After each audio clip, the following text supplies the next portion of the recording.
friends. Welcome to Crosspoint. My name is Jess. I am the executive pastor here, and I am so glad that you're with us today.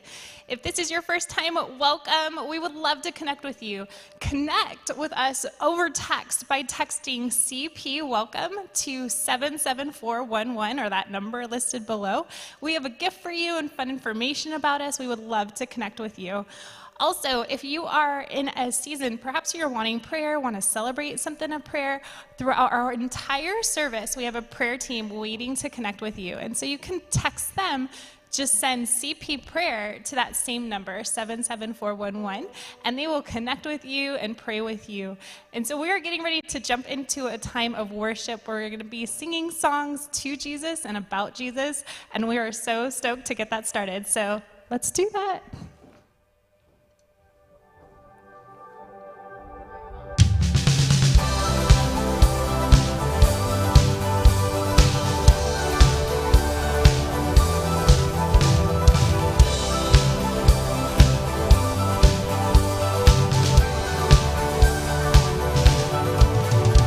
Our praise awaits you with the dawn.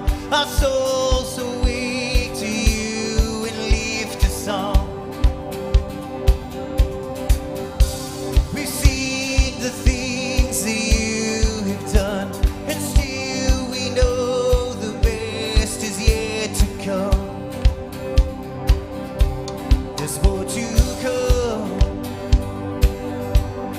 Open the gates and let your glory come down. Open our hearts and let our worship pour out. Let it pour out. Here we go.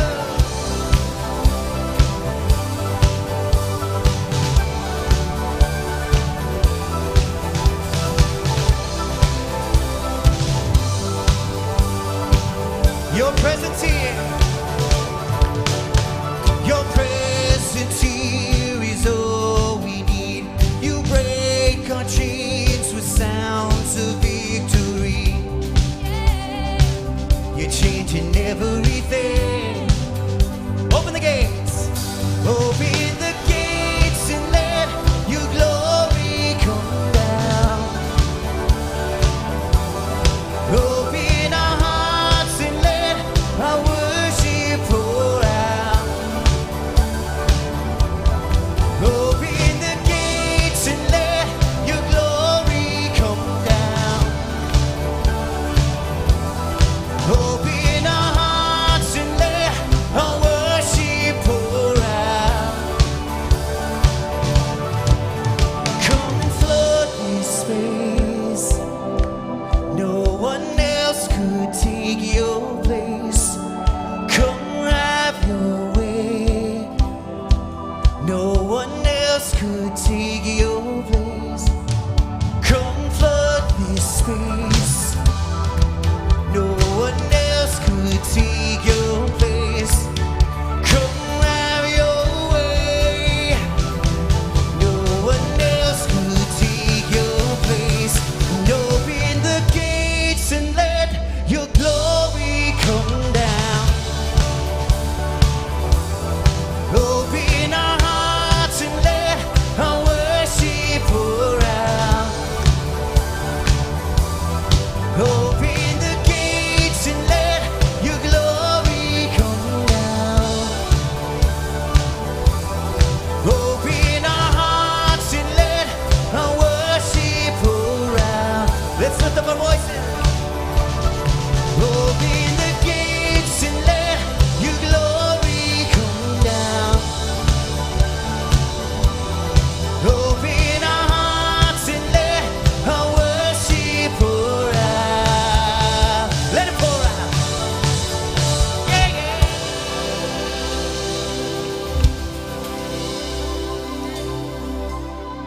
Jesus, we praise you in this place, wherever we might be, right in this moment, God. We want to come to you with offerings of praise and thanksgiving, for you are good and you are great.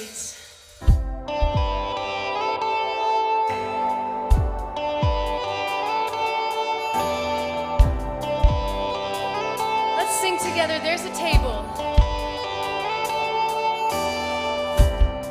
There's a table that you prepared for me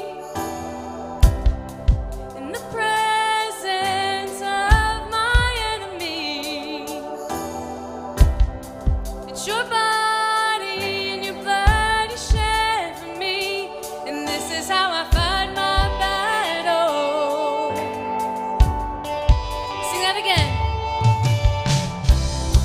There's a table that you prepared for me in the presence of my enemy. It's your body and your blood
Amen. Amen.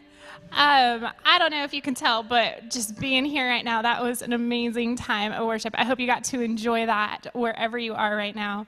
As I said earlier, my name is Jess. I am the executive pastor here, and I'm so glad to be with you today. Again, if this is your first time with us, we would love to connect with you. We have a gift for you. Connect with us on the connection card. If you're a regular attender, you can also let us know how you're doing. We want to hear what's up in your life. Let us know. Put that on that connection card. We pray for you throughout the week. We would love to hear from you. There's a few different things going on, and some of them are really, really exciting. The first being that, I don't know if you've heard, but children's ministry is getting ready to launch at the end of the month. So we are beyond stoked about that. If y'all were here right now, you'd be cheering, because this is huge. We've been missing this. Our kids have been missing this. Our families have been missing this. But we really cannot do this without your help.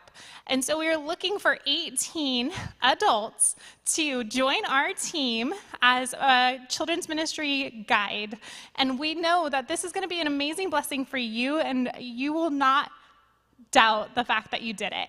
This is something where our kids right now need connection with each other more than ever, and so you get to help facilitate that. And so I want to challenge you, I want to encourage you to step up, be that leader for our kids right now. We need 18 of you to go grab that connection card, fill it out, sign up. God is in it. It'll be beautiful. Just do it. So yes, children's ministry is launching at the end of the month, I think on the 29th. So we're excited to have that come in. We also have the Giving Tree on the horizon. So if you've never participated with Giving Tree before, what that is we reach out to different organizations within our community, and they identify children that are in need during the holidays. So little ones who maybe wouldn't be getting gifts if it weren't for you. So we've designed ornaments where you can come and you can pick those off the tree. You can sponsor that child, get them a gift, wrap it, bring it back to us, and we will get it into the hands of that little one. And so if you can do that in person, if you join us at one of our weekend services in person, or you can do that online by going to our events page or go to crosspoint.com/connect. So those are some fun things that are going on. Also, if you haven't had a chance to check out that website, it's new. It has a new giving platform. You want to take some time, tour around there, see all the cool things that are happening. But all that being said, Steve is going to come now to take us into 1 Peter.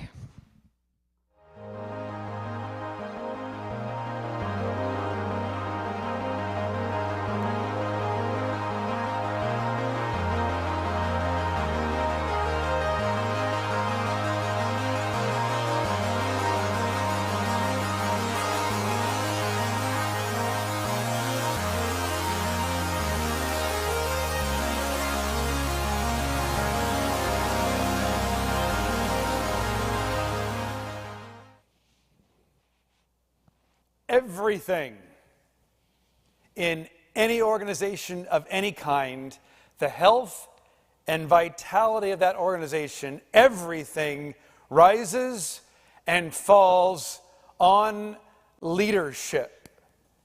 That's true in a family, that's true in a corporation, that's true in a classroom, that's true in the military, that's true if you're a coach of 3rd to 5th grade kids for softball and soccer.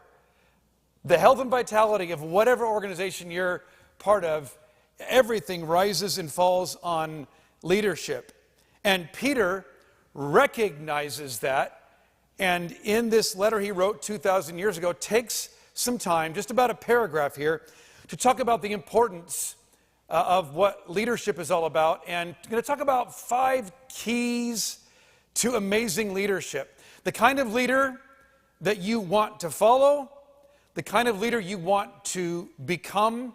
And if you're going, I don't lead anything yet, well, these are some things to build into your life right now, and you'll become a fantastic leader someday. So find 1 Peter in your Bibles. If you got the paper Bible, the digital Bible, whichever one you have, navigate there and get there. If you don't have one of our downloaded note sheets there yet, go click the link right now on our newly designed website, and the link is right there.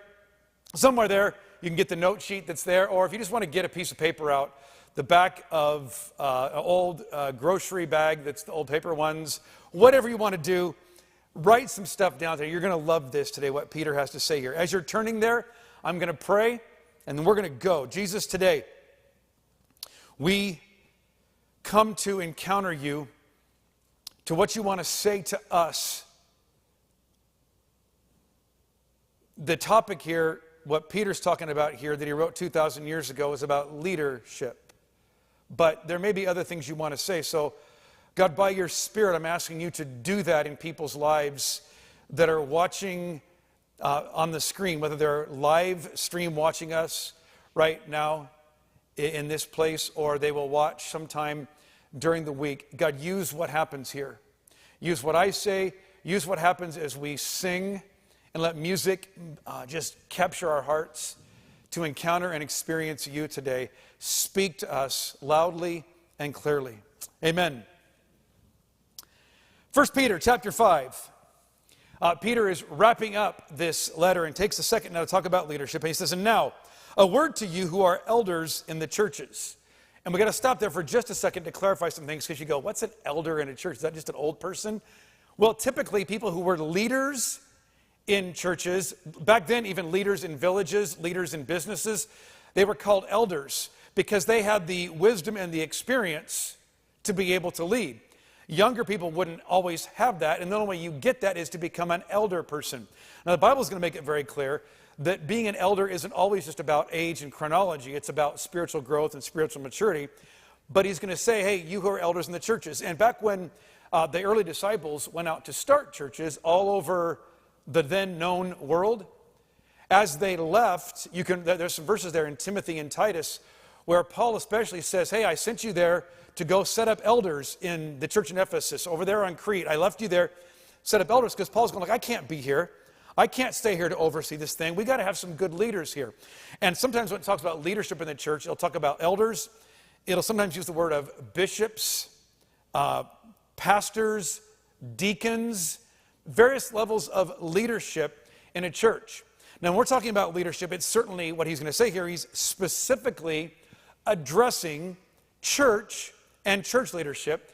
But I want us to widen this out today, because what he has to say here to church leadership, man, you would pay crazy money for this if you had to go to some business executive course for what Peter's going to share with you about how to be a great leader, no matter where it is, whether it's in the church setting, in the business setting, it's in the military settings, in the classroom, the nonprofit, wherever it is.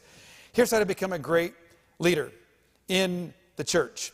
He says, I too am an elder and a witness to the sufferings of Christ, and I too will share in his glory when he is revealed to the whole world. Keep in mind, not for now, but about 22 minutes, that idea of sharing in God's glory. We're going to get back to that in just a second. When he's revealed to the whole world, as a fellow elder, I appeal to you.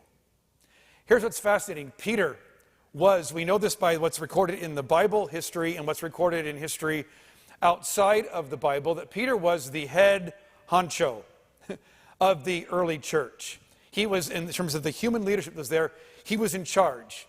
He was the guy that was leading things. Any Catholics out there? If you're Catholics, maybe you're currently Catholic, maybe you used to be Catholic, you know that in the Catholic tradition, that Peter was not just the head leader of the church, he's the first pope. He's the first one to be leading the church. And what's fascinating here, Peter's a dude. He is at the top of the org chart. He doesn't say, hey, as the head elder, as the one who's in charge, shut up and listen to me because I'm the one who's in charge. He says, no, as a fellow elder. Just you guys out there that are elders in the churches, I'm right there with you. What we do here, we have different assignments in the church and different places we serve, but we do this together. He doesn't come down on top of them. He says, look, I'm with you guys together in this. He says, I appeal to you. He doesn't say, you know what, let's get some coffee and some beverages and let's have a conversation about leadership. What do you guys think? How do you think good leaders are? Well, he doesn't say, you know, let's read some books, let's talk about this, let's just chill out and think about leadership. He says, no, I appeal to you. You'll see on the note sheet that it says, I think it says, look right at me, or listen up. This is what you have to do sometimes as a leader. He's doing this as he writes here. Sometimes what God calls you to do as a leader, whether you're a coach, a parent, a teacher, a principal, an executive, every once in a while you got to go, hey, look at me. Listen to this. This is critically important. And Peter knows how critically important leaders are going to be to the early church because everything rises and falls on leadership. He goes, you've got to get this right. Now, one quick side note on that. The personal story from my life of where I didn't do leadership very well at all. I got married to Denise back in 1995. Denise had been married before. Her first husband had died of brain cancer, but they had 2 children, Stephen and Brittany. And when Denise and I got together, they were 8 and 11 years old. So I didn't get to have children where, we conceived children and then they were little ones and we grew into that. We figured it out as we went. It was like, boom, get married, I do, and bam, instant, you're in that parent role. And I took it seriously. And this is a big deal. Like, man, these are kids, and these kids have lost their dad, and so you got to care for them. And because of how I'm wired personality-wise, on the whole Enneagram thing, I'm a 1.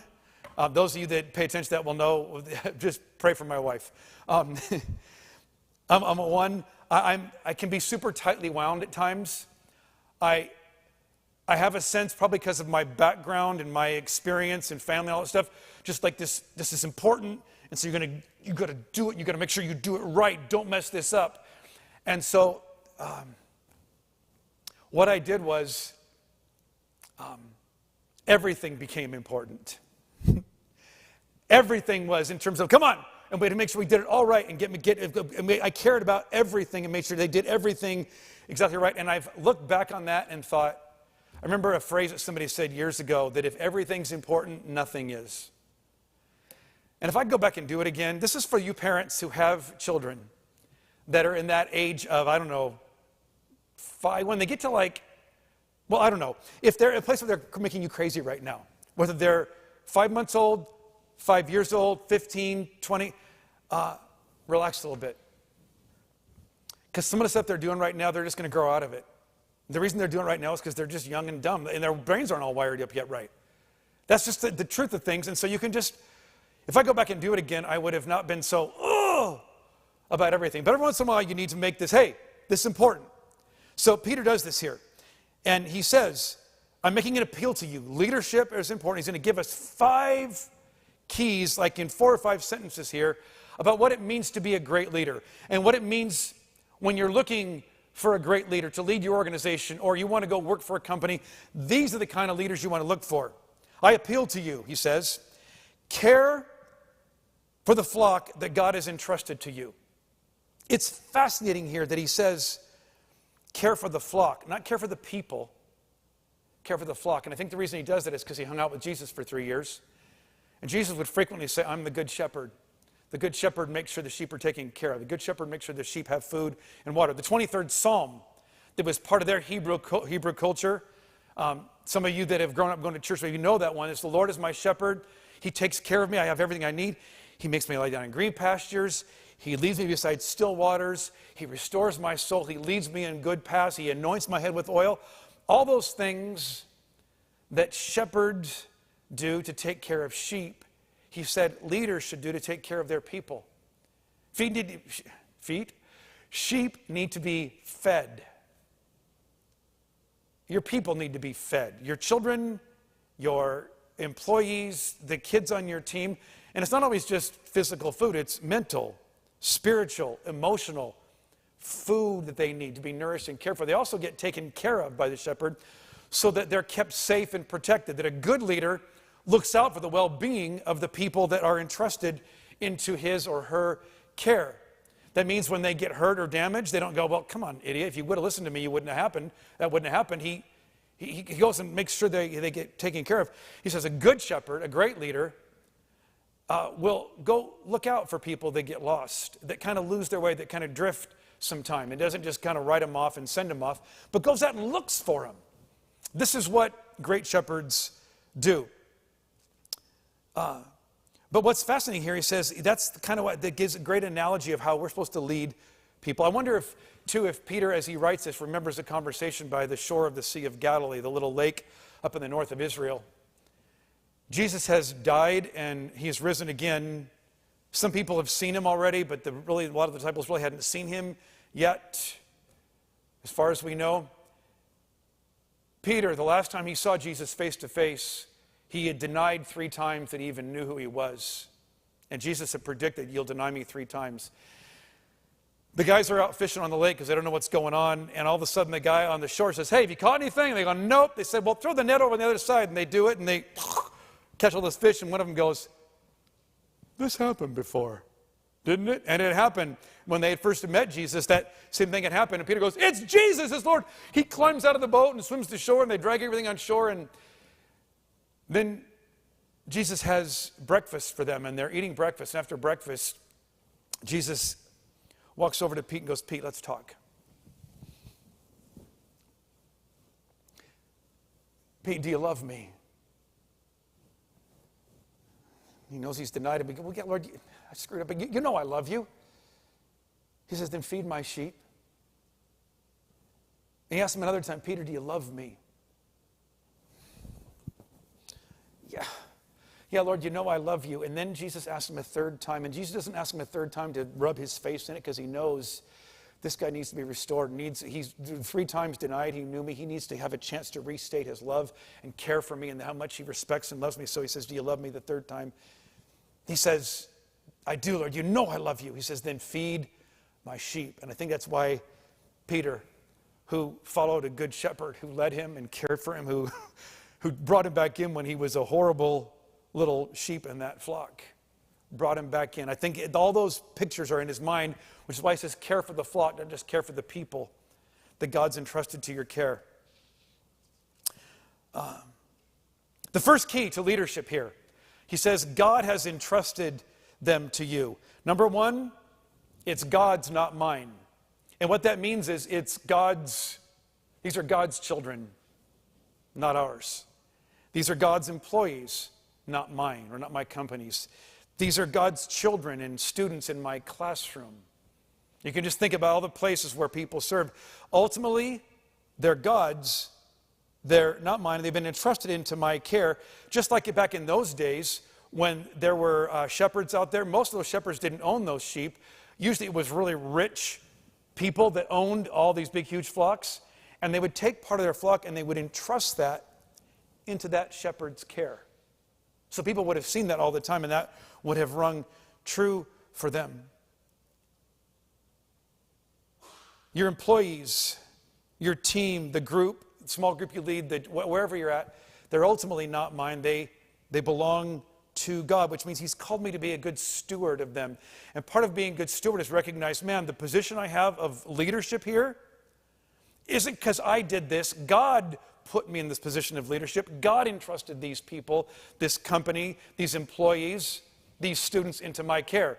Now, whenever we say that, and I have conversations with people from time to time about that, they always go, well, God didn't do that, I did that. I mean, I worked hard here, I did it. There's some verses there in your notes you got to look at on your own later from Deuteronomy chapter 8. And in there, God says to the people, he says, when you've experienced success, that's not the time to become proud and think, look what I did. Because you might think, look what I did. And he's going to say, who gave you the strength to do what you did? Who gave you the opportunity to be born in a country that gave you an education so that you know how to read and write and do basic kinds of things? Who let you be born in a place where you had access to health care and clean water and to medicine? Understand, everything you have, you've received from God, and you would not have that position had God not set you up to do that. And so there's stewardship, the sense of accountability to God, that these people that I serve, that God's put in my care, that ultimately, it's not, I'm not going to be held accountable to the people in my company or to the family, the moms and dads of those kids that I coach on that team. The ultimate accountability is to God, which means I'm going to work hard. I don't just sit back and just go, well, you know, whatever, however it goes. No, you go, man, I've got ultimate accountability to God because they're ultimately his and he's entrusted them into my care. They're God's, not mine. He says, watch over it willingly, not grudgingly. That's the second number key. Number 2 key to great leadership. He says, don't do whatever it is you do out of a sense of, oh man, do I have to? Reluctantly. out of a sense of obligation or duty. Or it's like, oh, if I have to, I guess I have to. You know, they pay me, so I guess I better do. He says, no. Be excited about this. Have some passion about this. Don't just do it going through the motions and just because, well, they needed somebody and nobody else could do it. Even if that's how it started, create some passion and excitement for what you get to do. Now look, at times in leadership, the circumstances are exciting and amazing. What you're doing when you're coaching, when you're leading with your kids, man, you're excited about that. You're all stoked about it. And then 2020 happens. And the things you're leading, not so exciting right now, are they? Your kids are doing school online, looking at screens, and how are we going to manage childcare and kids and the company that we're leading, and some companies are staying in. See, the key to great leadership is that leaders learn how to maintain their passion even when the circumstances are kind of drudgery. And there's nothing exciting about that at all. That's when your people who you're leading need to see a leader who's excited. Because anybody be excited when the circumstances are exciting. When they're not exciting, when it's just difficult and tedious, you've got to nurture your soul and create some passion and excitement for what God has called you to do because he's put them into your care. Watch over it willingly, not grudgingly. Not for what you'll get out of it, but because you're eager, there it is again, excited to serve God. The third key to great leadership is I do it for God, not myself. Average leaders and bad leaders serve because, well, I get a paycheck. And so it's kind of part of just what you're supposed to do. And I get a paycheck here, and so I get some money from my family. Or, it just makes me feel good. Maybe you were raised in a place where they told you would never be any good. You had teachers, coaches, parents maybe that told you you'd never be any good, and you got to a place where you rose up to success, and it makes you feel good about yourself to lead. That's average leadership. Bad leaders use and abuse people just to get out of them what they need so that they can get stuff for themselves. It's the idea of what Jesus said in the book of Matthew. Some people, two of his followers, sent mom to say, hey, we want to be at the top of the org chart. And Jesus just goes, okay, here you guys, how it works in the world you live in. The culture we live in is no different 2,000 years ago than it is today. He says how leadership works in our dominant culture today is that people want leadership for the perks, the privileges, the power, the position. They want it for what they're going to get out of it, and they will use and abuse people to get what they want out of it. I want to encourage you, if you're a leader, which is if you're a parent, a coach, a teacher, a small group leader, military leader, wherever you lead anything in your life, find the book of Ezekiel. Don't turn there right now, but read Ezekiel chapter 34. Ezekiel 34, he talks about good shepherds and bad shepherds. He says, and the bad shepherds don't take care of the sheep and feed the sheep. They feed themselves on the sheep. They use and abuse that powerful position they have, and they dominate and they wreck the flock that they're a part of. He says, no, don't serve yourself. It's the idea of, man, you're there for the sheep, there for the people, to make a difference in their lives. But here's what's fascinating. I saw this for the first time just this week. As you look back at that verse, it says, not for what you'll get out of it, but because you're eager to serve. It didn't say people, right? Eager to serve God. Here's why I think he says that. You guys know what this is like, right? Sometimes the people that you are serving as a leader to, they're fun to serve. They're awesome to serve. You guys as a church, for the most part, are amazing. This is easy. It's exciting and it's fun and all of that. I get a lot out of it. I hope you guys get stuff out of it. It's exciting to do. And people are great and they're humble and gracious and all that. But sometimes, in every organization, no matter if it's a really unhealthy one or a great organization, people will frustrate you if you're leading them. They will hurt your feelings. They will send you texts and emails, and you always know it's going to go badly when they say, well, you know, Pastor, or you know, my boss, especially if they're a fellow Christian, I just feel like God's led me to say something to you. Almost all the time you go, God didn't tell you that at all. You're just frustrated and upset. But they'll talk about things, and there'll be a sense of how you failed them. And what's fascinating too, sometimes people won't even come to you. They will not talk to you, they'll talk about you to somebody else. And so it's out there on various texts and emails. Sometimes they'll even put it publicly out there from time to time on social media, depending how public your profile is in whatever you happen to be leading. So if you're just there serving the people, they're going to frustrate you. It's going to be difficult. And here's the crazy thing. I've discovered this over the years, that oftentimes the people that you are serving really well, I mean, you are just giving and giving and giving. You know what happens sometimes? Not to all of them, but from time to time to a few of them. If you serve people really well, you know what starts to happen to them? They start thinking that they're entitled to that they deserve that. They don't see that, my gosh, that person's serving really well, and what a privilege. I'm so grateful for that. And when you go, look, I don't have unlimited resources. I've got other people to care for in the family or in the company, and then all of a sudden you can't be there, bam, to jump in there and do something for them. They get all their feelings hurt. How come? I can't believe you don't even care about me anymore. And they'll say that to you, and you're thinking, man, something else just occurs to me now too. As a leader, your job is to take care and check on the people that you're serving, that you've been given oversight over, whether you're coaching the kids on a team, students in your classroom, you're checking up on them to see how they're doing. When's the last time, moms and dads, leaders, that anybody in your family, your children, looked at you and said, Dad, you're just amazing. You're so fantastic. Man, I can't believe how good you do this and what amazing. Is there anything you need? Has that ever happened? I know. It's never happened. And if that happens to you, because there are students right now listening to this, they want something from you. It's kind of how it works.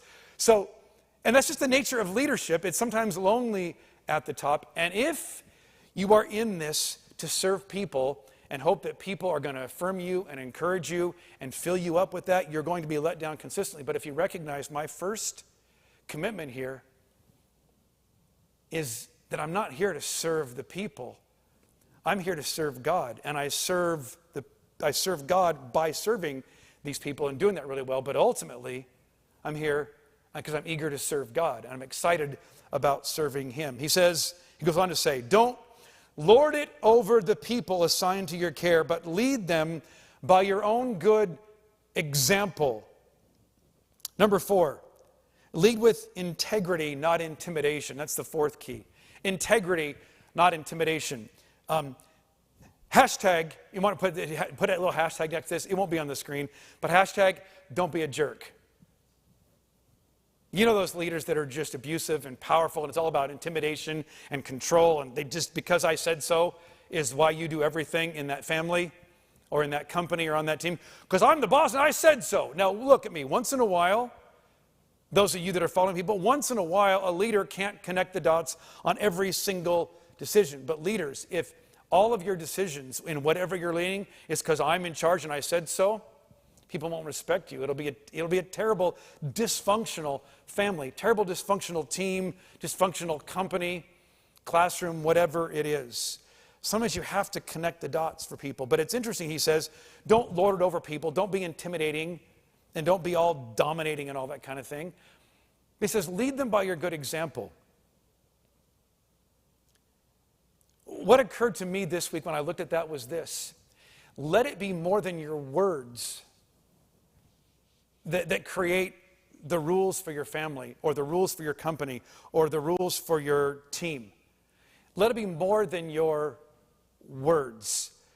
Let it be your good example that leads them. Because see, a bad example drains you of any authority. If you're up there and you're screaming and yelling at your kids to stop yelling in this house,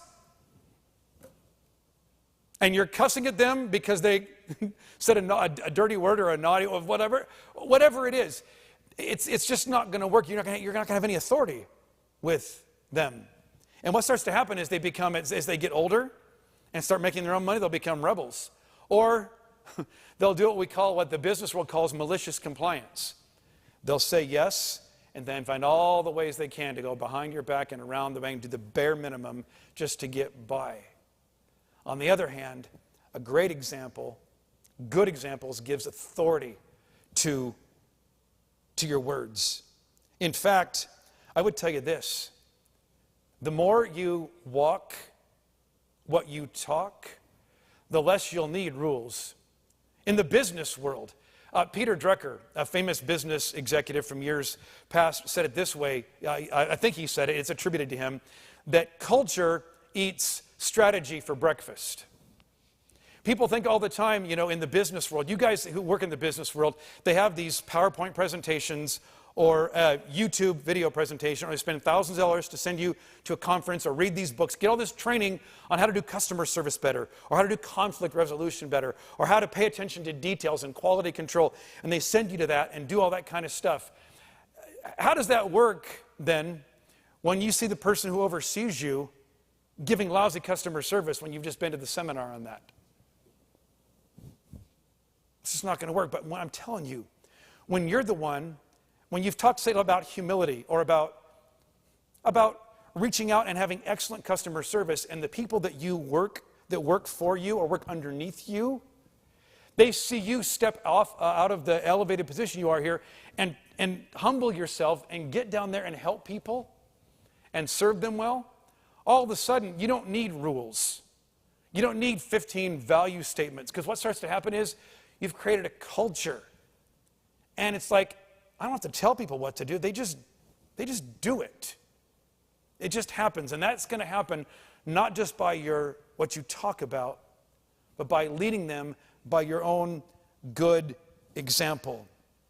We need leaders everywhere in our culture. Great leaders everywhere, in our homes, in families, in the workplace, in the military. Gosh, guys, the education world, where so many of you are teachers working there. These 4 keys I've given you so far will be so helpful for you. Jess, who was just here a few minutes ago, was just talking to you guys, though, about where we need some help working with our children. And can I just tell you today, God has a little flock that he wants to entrust to your care. And we want you to do this not because, oh gosh, the church needs helping you. No. We want you to do it because it's a privilege, and that you're eager to serve. It makes it more fun for the people you're leading, and it'll make it more fun for you. And no matter what the circumstances are, no matter how tired or whatever, but you're going to do it not for what you're going to get out of it, because you're eager to serve God who's given them. And you're going to do this not just by things you talk about, but they're going to see an example. These children are going to see an example of something. I think of all kinds of teachers here over the years who have done that so well. If you grew up going to church, you will remember people in your life who were those teachers, those leaders in those classrooms that sat with you with graham crackers, goldfish crackers, pretzels, did crafts with you, that taught you Bible story lessons, flannel graph or video stuff or whatever they're using now, but you'll remember that. And some of you remember, man, it was Mr. Watson when I was in 2nd grade at Trinity Baptist Church in San Jose, California. He just kept telling us the story of Jesus, and he talked to us, and he laughed with us, played games with us. You look back and go, he had no idea the difference he was making in my life. But look what you get a privilege to do. I want to encourage you, if you're not serving anywhere at our church right now, people say, well, I don't know if I'm called to that. You're called to it. Walk on my faith right now. We need you there. But we want you to do this out of a sense of eagerness and joy and excitement. So on that connection card that you've all scanned on your phone, you can just get the little QR code there. It'll take you right to the link, fill it out, send it in, and let us know in there how you'd be willing to help. And there's a variety of roles. Some of the roles are teaching. Some of the roles are helping. In some places, you're holding babies and those kind of things. We need your help. Get involved here. You're going to make a difference by serving and being a great leader to children at various ages. He says there, recognize great leadership is that it's God's company, God's flock, not mine, that I do it willingly, not grudgingly, not for what I'm going to get out of it, because I'm eager to serve. I'm not going to be a jerk. I'm going to lead by a great example. And he says, and when the great shepherd appears. Do you see that again? He talked about caring for the flock. He says, there is one great shepherd. His name is Jesus. He's coming back someday. When the great shepherd appears, you will receive a crown of never-ending glory and honor. You know that our compensation reward systems here on planet Earth are temporal and temporary? I mean, think about it. You need a check. You get a check one time. How long does that last? Till the next check comes.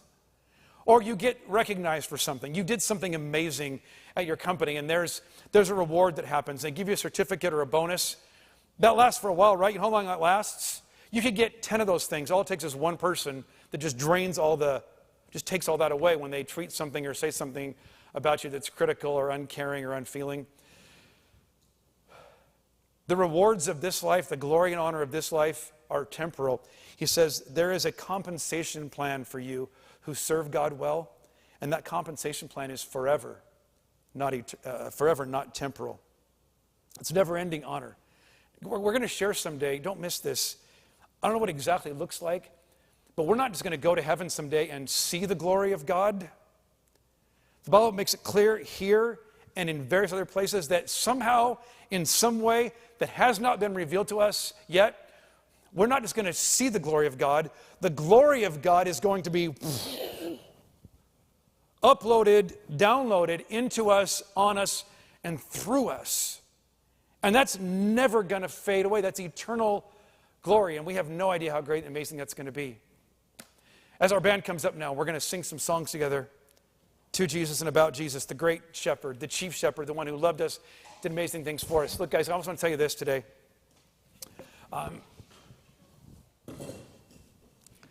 It's easy to sometimes think of, well, there's spiritual places where this stuff applies, and then there's the real world out there. If you're a Christian today, if you're a follower of Jesus, there are no unspiritual places of your life.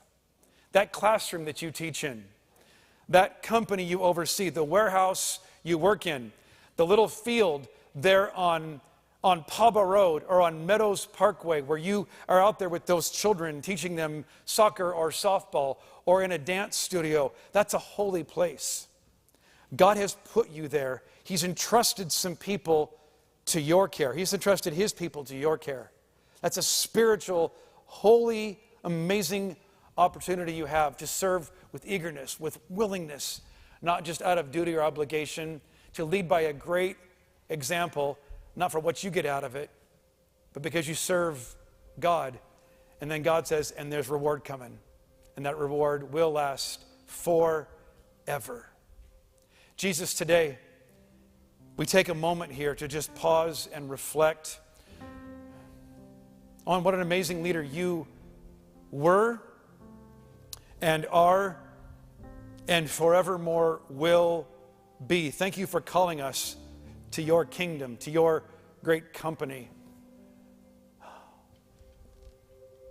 We want to follow you well by exercising great leadership in wherever you have called us to do that.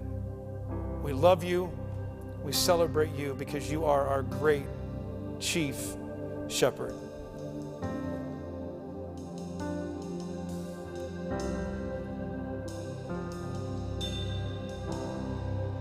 I'm caught up in your presence,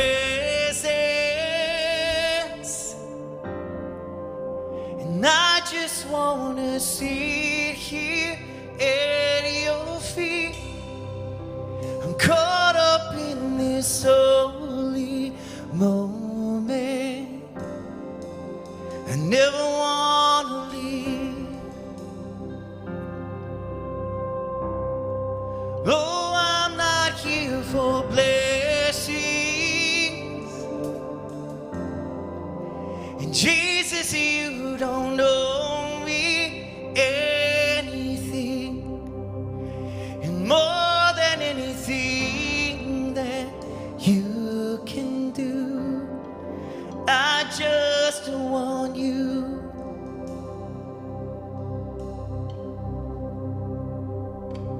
And I'm sorry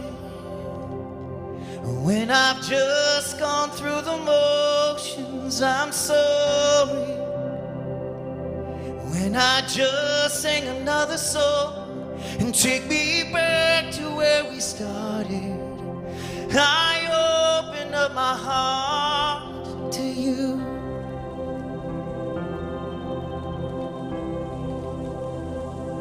And I'm sorry when I've come with my agenda. I'm sorry when I forgot that you're enough. And take me back to where we started. I open up my heart to you. I'm caught up in your presence, and I just wanna sit here at your feet. I'm caught up in this holy moment. I never wanna leave. Oh, I'm not here for blessings. And Jesus, you don't owe me anything.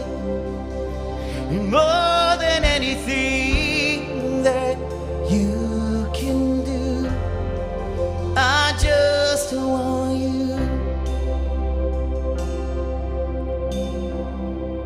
I just want you. And nothing else. And nothing else. And nothing else will do. I just want you. And nothing else. And nothing else. And nothing else will do. I just want you. And nothing else. And nothing else.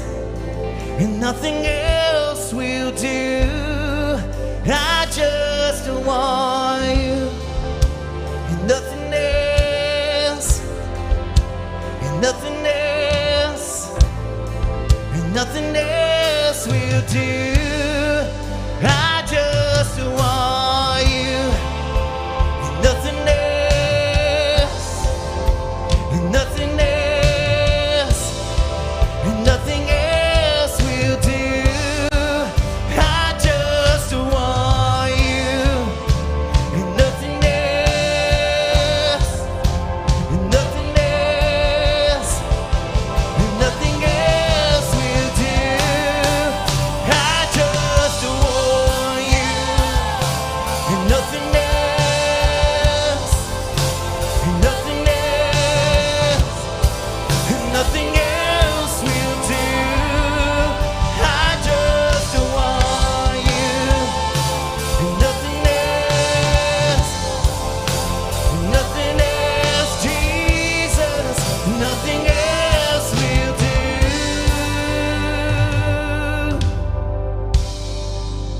I'm caught up in your presence, and I just wanna sit here at your feet. I'm caught up in this holy moment, and I never wanna leave. Oh, I'm not here for blessings. And Jesus, you don't know me anything. And more than anything that you can do, I just want you.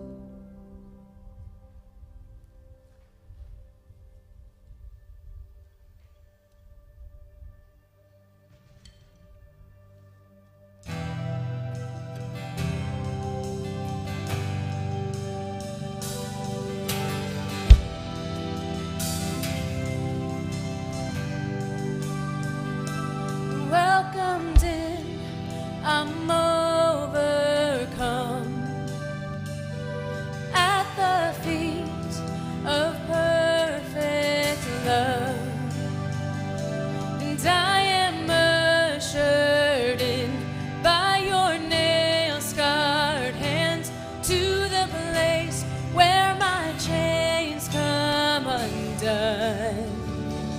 Magnificent, magnificent. We crown you Lord of all, Lamb upon the throne. Magnificent, magnificent. Awake my soul to sing to him who died for me. Magnificent.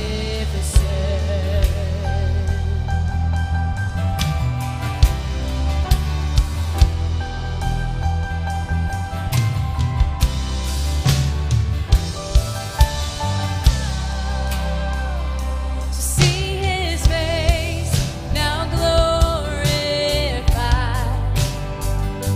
See the grave where death has died.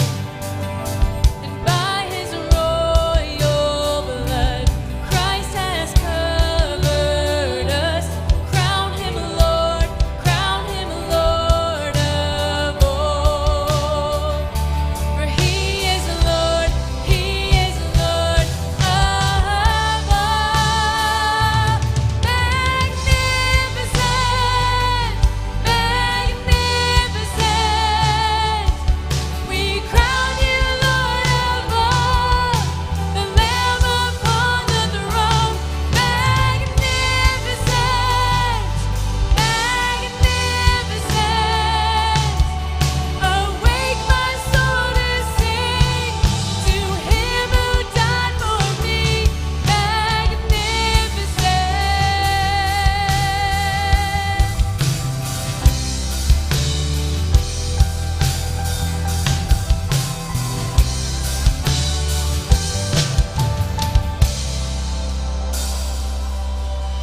And all of heaven bows down, all creation cries out, Jesus, Jesus, Jesus. All of heaven bows down, all creation cries out, Jesus, Jesus, Jesus. All of heaven bows down, all creation cries out, Jesus, Jesus, Jesus. All of heaven bows down, all creation cries out, Jesus, Jesus, Jesus. Magnificent, magnificent. We crown you Lord of all, the Lamb upon the throne. Magnificent, magnificent. Awake my soul to sing to him who died for me.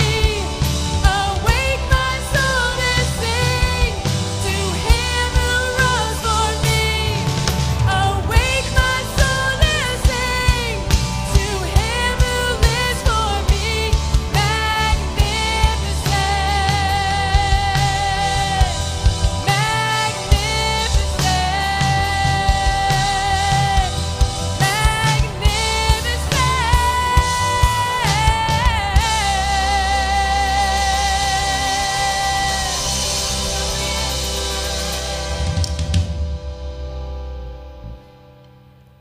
I don't know what you needed to experience today, but I just was here in the place today.